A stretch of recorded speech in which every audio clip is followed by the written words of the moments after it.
already intimated to you, I am an Edgecombe County native and resident, born and reared, lived here all my life, with the exception of the time that I went to law school and college. So I'm definitely committed to this county, this area, this region, and its residents, and I don't have any intentions of going anywhere. I'm Edgecombe County born, Edgecombe County bred, and when I'm planning, I'm going to be Edgecombe County dead. I already got my spot. But I am a lifelong community servant. I am a 20-year elected official. I am currently the Mayor Pro Tem of the City of Rocky Mount and the longest serving council member for the City of Rocky Mount. And I have been a 22-year practicing attorney, primarily in Edgecombe County, Nash, and Wilson counties. So I spent most of my practice career here in this area, but I have appeared throughout the state. I am licensed to practice in federal courts, United States Eastern District Court. I have done almost everything that there is to do in the district court arena. And by way of background, the district court is the court that touches most people. That is the court where all child custody cases are heard. It is the court where all juvenile court matters are heard, some mental health matters, as well as some civil cases, and of course criminal cases. I say criminal cases last because I want to help everybody understand that the court system and the judicial system is not just about crime and punishment.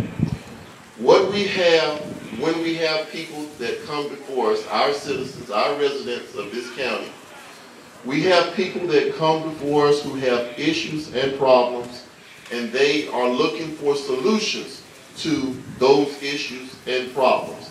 That's the way that they need to be responded to. That's the way that they need to be treated. In any instance, incarceration should be the last thing that we do, whether it's in the criminal courts or the civil courts, because incarceration costs. And we need to be keeping as many people as we can in our communities, and in particular, our men in our communities, so that they can be contributing citizens to this area and to this region. I want to help people also understand what the nexus is between the court system and economic development. There are a number of issues that people come before the court for. One of those is the 4D court, or the Child Support Enforcement Court. Most people who come before the criminal courts, their issues are lack of employment, underemployment, or lack of education. Well, I am a multifaceted individual. I have helped create any number of community initiatives that lend towards economic and community development in my capacity as a local elected official. And I've tried to carry that over into my practice as an attorney. And when individuals or entities are looking at our area and they're looking at our region, one of the things that they look at is how many people do we have that we have sent to a career readiness program that is offered by the community college. They're going to look at that statistic, they're going to look at that number and say, you have 500-600 people or more, thousands of people, who have demonstrated a minimum skill level where we can put these people to work. That helps business and industry determine that this is a place where we need to plant our seed and build this business and build this industry in our area and region. How does that translate into the court system is the question that you might ask. Well, if you have an individual who is underemployed or unemployed, and you have the ability to direct them to the resource because you're an individual such as myself who has helped put them in place, who has helped fund them, just as our county commissioners have, Commissioner Harris has, and you say, okay, I'm going to tell you how to resolve your issue. And if you tell me how to resolve, if I tell you how to resolve your issue and you follow through, then hopefully this will be the result. So if that individual who is unable to make a court obligation because of all those issues, unemployment or underemployment or lack of education, well,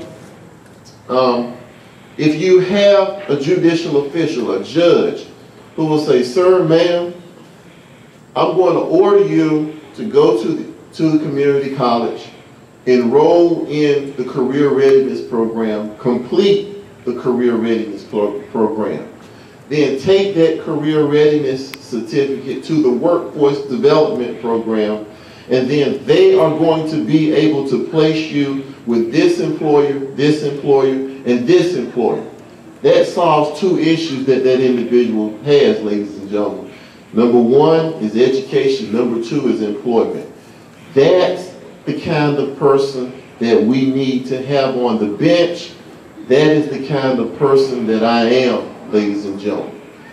I am the only candidate that has that depth and breadth of knowledge that one can put on the bench. Again, my modality, my focus is multifaceted. I am the only candidate who has practiced in almost every arena of the district court continuously for 22 years. The other contender has not done that by any way, shape, form, or fashion. Primary focus has just been prosecuting and putting people in jail before the criminal courts. That has been the focus of my opponent. I'm asking you, ladies and gentlemen, help me with this endeavor. Please, remember when you go to the polls and vote, remember the name Lamont Wiggins. Every registered voter in Edgecombe, Nash, and Wilson County is eligible to participate in this election. So spread the word to every individual that you might know in those 3 counties. And with your help and your support, I will be your next elected district court judge. Thank you so much, ladies and gentlemen.